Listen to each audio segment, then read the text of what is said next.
주님의 말씀을 통해서 신앙인의 삶의 모습을 점검하고 있습니다. 오늘 말씀에 보니까 주님께서 하시는 일들, 회개를 선포하시면서 했던 기적과 이적들, 그런 것들을 다 보고 있으면서도 여전히 그런 일들을 메시아인 예수 그리스도로 받아들이지 않고, 또 주님이 주시는 우리의 경고의 메시지로 듣지 않고 그냥 무던하게 아무 생각 없이 살고 있는 그 지방의 사람들, 그 사람들에게 주님이 질책하고 계신 거예요. 오늘 20절에 보니까 예수께서 권능을 가장 많이 행하신 고을들이 회개하지 아니하므로 그때에 책망하시되 라고 말씀하셔요. 가장 많은 권능과 기적과 이적을 보여주셨음에도 불구하고 그 동네 사람들이 그 일들을 통해서 회개하지 아니하였다는 거예요. 그러면서 주님께서 비유적으로 하신 말씀, 잔치집과 장례식에 있었던 이런 일들을 빗대어서 설명하셔요. 조금 더 들여다보면 세례 요한은 장례식과 같은 금식과 금욕적인 삶을 늘 선포했어요. 그래서 마치 육신의 즐거움과 쾌락을 멀리 해야만 한다. 그래서 늘 금욕적인 삶을 강조했죠. 마치 장례식장의 의식과도 같은, 세례 요한이 이미 와서 금식과 금욕적인 것들을 선포했는데도 그들은 그 일을 통해서 회개하지 않았다는 거예요. 그 뒤에 또 어떻게 됩니까? 기적과 이적뿐만이 아니라 예수님께서는 메시아 예수 그리스도로 우리에게 오셔서 구원의 복음을 선포해 주셨어요. 가는 곳마다 하나님 나라를 말씀하셨고, 가는 곳마다 세리와 죄인의 친구라고 말씀하시면서 우리 모두는 다 하나님 나라의 백성이다 라는 메시지를 선포하셨어요. 이것은 그 당시에 잔치와도 같은 일이에요. 늘 사람들은 사람을 구별하고, 그리고 사람들을 정죄하고, 율법이라는 것을 통해서 사람들을 억압하여서 층을 만드는, 계층을 만들어내는 것이 그 사람들의 습성이었다고요. 그런데 예수님이 오신 뒤로는 마치 모두가 함께 잔치자리에 기뻐하는 하나님 나라의 공동체로 삼으신 거예요. 그 일들과 기적을 보면서도 그들은 여전히 마음을 돌이키지 않았다는 거예요. 영적 불감증의 상태, 마치 노아 당시의 사람들이 물 심판을 당할 거다라고 선포하며 120여 년 동안 계속해서 노아가 멍청하게 바보스럽게 산 중턱에다가 배를 짓는데 그 기간 동안 사람들이 보고 비웃기만 했다는 거예요. 회개할 수 있는 기회를 주었음에도 불구하고 돌이키지 않았다는 거예요. 롯 당시에 소돔과 고모라 사람들도 마찬가지예요. 유황불의 심판을 당할 때 아브라함으로 하여금 여러 의인들을 찾아가면서 기회와 시간을 주었다고요. 근데 그들은 그 시간을 다 낭비해버리고 말아요. 구원의 메시지를 들었음에도 불구하고 깨닫지를 못하고, 돌이킬 수 있는 시간을 주었음에도 불구하고 그들은 마음을 다잡지 않았다는 거예요. 주님이 그 이야기를 하고 계시는 거예요. 너희들 참 어리석다. 그때라는 말은 하나님께서 메시아를 통해서 하나님 나라의 복음이 선포될 그때를 말해요.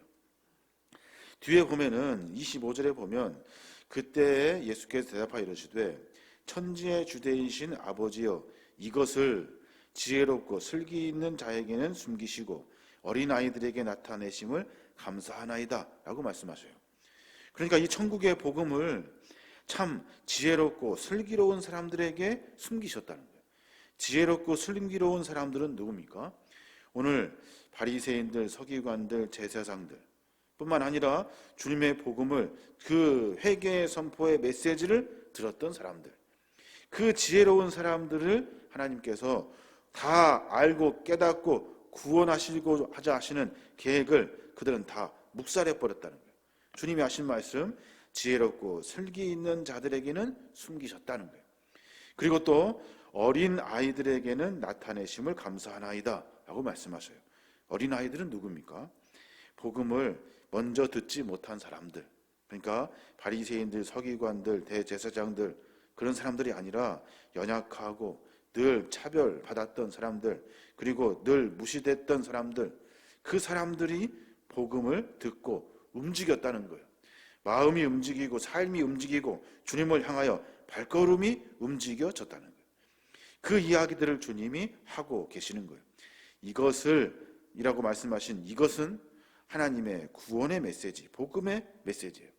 그때라고 말씀하시는 그때의 책망은 복음이 전파되었음에도 불구하고 듣지 않고 깨닫지 않는 사람들의 징벌의 시간들을 주님이 말씀하고 계시는 거예요. 우리도 한번 가만히 묵상해 볼 필요가 있습니다. 우리는 그때라는 주님의 그 시간적인 구원의 메시지, 지금 현재 우리에게 계속해서 반복되어 있는 하나님의 회개의 선포, 하나님의 메시지를 우리가 깊이 알고 깨달아야 하는 거예요.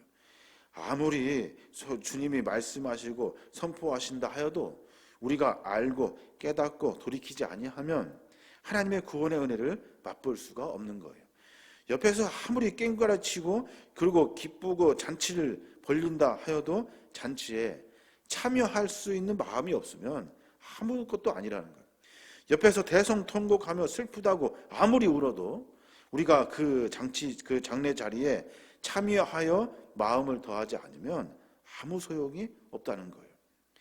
우리가 혹시 지혜롭고 슬기로운 사람이 아닌지 우리가 다시 한번 깊이 생각해 봐야 하는 겁니다.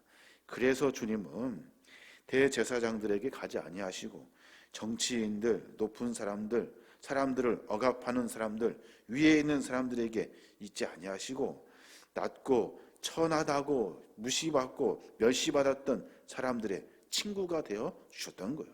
그래서 세리와 죄인의 친구다라는 별명을 먼저 지혜롭고 슬기로운 사람들이 지어준 거예요.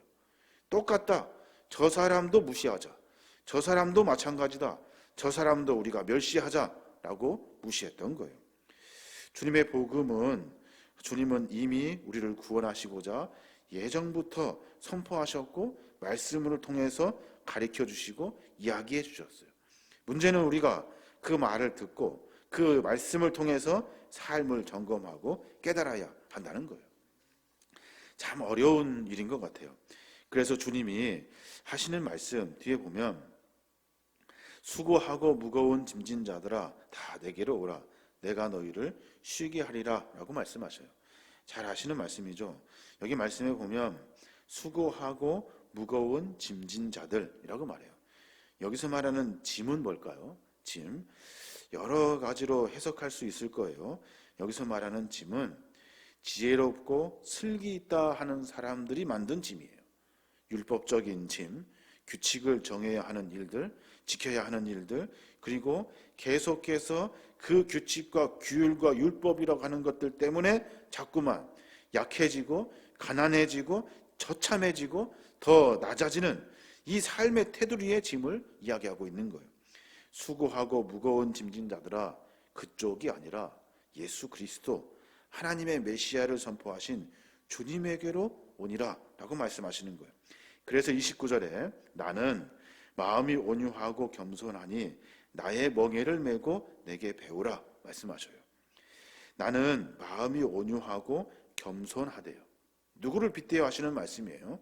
지혜롭고 슬기 있다 하는 사람들, 복음이 선포됨에도 불구하고 깨닫지 못하고 교만함으로 삶을 만들어가는 사람들, 나는 그 사람들과 다르다는 거예요. 그리고 나서 하신 말씀이 나의 멍에를 메래요. 나의 멍에를. 멍에가 뭡니까? 멍에는 소가 이렇게 뭘 끌 때 이렇게 소 등이 아프지 않도록 이렇게 보호해주는 장치예요. 그러니까 우리의 삶의 여정 가운데 삶의 여러 수고스러움이 있다고요. 그런데 주님께서는 주님이 주시는 멍에를 메면 그것이 쉬워지고 가벼워진다라고 말씀하고 계시는 거예요. 멍에의 성서적인 의미는 친절하다라는 의미래요. 멍에가 어떻게 친절할 수 있습니까? 소가 안타까운 마음에 사람들이 멍에를 만들어서 지우는 거예요. 완전히 해결할 수 없지만 그래도 안타깝고 긍휼히 여기는 마음으로 멍에를 만들어서 지우는 거예요. 다 해결될 수는 없지만 주님이 주시는 멍에를 매면 친절하게 온유하고 겸손하신 주님의 친절을 맛보게 되고 그 멍에는 쉬워진다는 거예요. 가벼워진다는 거예요. 그래서 궁극적으로는 내게 와서 배우라, 그리하면 너의 마음이 쉼을 얻을 것이다 라고 말씀하고 계시는 거예요. 오늘 이야기의 전반적인 이야기를 보면 주님이 분명히 하시는 메시지가 있어요. 야, 사람들이 말을 해도 듣지를 않는다. 사람들이 아무리 설명하고 아무리 기적을 보이고 무슨 일을 하여도 사람들이 움직이지를 않는다. 왜 저 사람들은 저렇게 교만할까? 왜 저 사람들은 저렇게 지혜롭다고 슬기롭다고 스스로를 자랑할까? 그것이 아니라 어린아이와 같이 메시지를 들으면 깨닫고 알고 분별하여서 내가 순수하게 받아들여서 삶을 고치는 그런 삶이 되어야 한다. 수고하고 무거운 짐진 모든 사람들, 사람의 얽매가 아니라 사람이 무겁게 하는 그런 율법적인 짐들이 아니라 겸손하고 온유하신 주님의 친절을 맛보아야 된다라고 말씀하고 계시는 거예요. 그 당시에 사람들은 모세의 율법을 철칙으로 여깁니다. 결국에는 그 율법이 자기들의 그 짐이 돼요. 아주 삶을 고통스럽게 만들어 버렸고 그 일들 때문에 사람들이 더 비참해지고 더 계층과 계열이 생기게 됩니다. 나는 높고 너는 낮다. 나는 너를 지배할 수 있다. 나는 너 위에 있다 하는 것이 율법을 통해서 모두를 해방시키려고 하시는 하나님의 본질과는 완전히 다른 이야기들로 만들어지게 되는 거예요. 오늘 삶을 다시 한번 점검해 볼 필요가 있습니다. 우리는 신앙으로 삶을 살아내면서 우리 안에 나도 모르는 사이에 교만하고 나도 모르는 사이에 억압시키려고 하는 그런 삶의 모습들이 있어요. 지혜롭고 슬기롭다 하는 것으로 빗대어 가지고 덮어 가지고 마치 지혜로운 것처럼 그렇게 일하고 슬기로운 것처럼 그렇게 일해요. 주님은 그것이 틀리다는 거예요. 예수 그리스도를 통해서 하나님의 은혜를 만나야 한다는 거예요. 주님이 주시는 멍에는 쉽대요, 친절하대요. 그것은 교만하지 않대요. 온유하고 겸손하신 분이래요. 이 모든 말은 하나님의 긍휼과 만나는 거예요. 하나님의 긍휼의 마음으로 우리를 대하시는 하나님의 은혜를 만나야 된다는 거예요. 늘 고민해야 할 일이 무엇입니까? 신앙 안에 무엇을 할 것인가 하는 것보다 신앙 안에 주님이 원하시는 것이 무엇일까 하는 것을 고민하는 것이 먼저예요. 무엇을 해야만 하는 것 같죠? 그래야 믿음과 신앙이 성장하는 것 같아요. 그것보다 더 중요한 것은 주님의 마음이 어떠한지를 깨닫는 거예요. 그러면 내 마음 가운데 말씀하시는 하나님의 음성을 듣고 내가 그 사명을 감당하게 되는 겁니다. 괜하게 그 무거운 짐을 지어가지고 억압을 시키는 이 종교적인 못된 습성들을 우리가 다 벗어내어야 하는 겁니다. 오늘 하루 가운데 늘 그런 고민이 있어야 돼요. 주님이 나에게 무엇을 원하시고 계실까? 주님의 마음은 어떠하실까? 주님은 내가 삶 속에서 과연 무거운 짐을 지고 살아가는 이 삶 속에서 어떻게 위로하실까? 어떻게 긍휼의 은혜를 베풀어 주시려고 하실까 하는 것을 늘 고민하며 삶을 살아야 하는 겁니다. 종교는 뭡니까? 종교의 궁극적인 목적이 뭐예요? 종교의 궁극적인 목적은 우리 인간의 자유함입니다. 자유함. 자유는 멋대로 하는 것이 아니에요. 자유는 하나님으로부터 나오는 자유예요. 믿음과 신앙은 거기에서 시작하는 거예요. 내가 만약에 무언가로부터 억압받고 무거운 짐을 지고 있다 한다면, 그것이라 한다면 그것은 잘못된 거예요. 내 안에 자유를 누릴 수 있어야 하는 것이 종교예요. 신앙이라고요. 하나님도 주님도 우리에게 그것을 말씀해 주고 계시는 겁니다. 많은 사람들이 주님의 말씀을 듣고 어안이벙벙합니다. 도대체 내가 살았던 삶이 다 틀렸단 말인가? 도대체 주님은 무슨 말씀을 도대체 하시는가? 바리새인, 서기관들, 대제사장들은 들으면 들을수록 자기 자신들의 잘못을 깊이 깨닫게 됩니다. 거기에서 돌이키면 참 좋았을 것인데 그 깨달음을 다 덮고 눌러가지고 자기가 가지고 있는 교만으로 예수님을 다시 또 정죄하는 그런 어리석음을 범하게 되는 거예요. 오늘 하루의 삶 가운데 주님의 마음을 늘 고민하며 삶을 살아야 합니다. 주님은 우리에게 무거운 짐을 지우려고 하시는 분이 아니셔요. 우리의 삶의 여정 가운데 멍에를 맬 수 있도록 하시는 분이셔요. 우리 삶의 모든 문제가 해결될 수 없지만 주님의 은혜로 말미암아 주님의 친절을 만날 수 있고 주님으로 말미암아 쉽게 삶의 은혜를 만나게 되는 거예요. 하나님, 나에게 주님의 멍에를 좀 주십시오. 내 삶 속에서 해결받을 수 있도록 온유하고 겸손하신 주님께서 나에게 딱 맞는 멍에를 좀 주십시오 라고 기도하는 것이 우리의 기도가 되어야 될 줄로 믿습니다.